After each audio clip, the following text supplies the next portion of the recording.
أعوذ بالله من الشيطان الرجيم. بسم الله الرحمن الرحيم.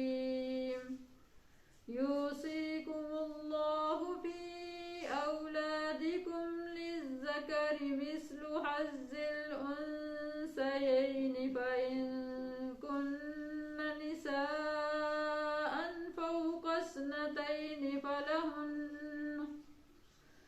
فلهن ثلثا ما ترك، وإن كانت واحدة فلها النصف،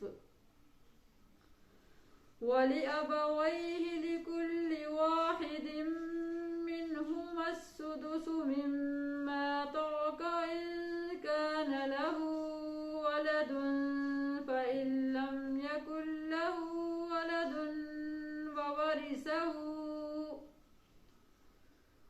ولد وورثه أبواه ولأمه الثلث،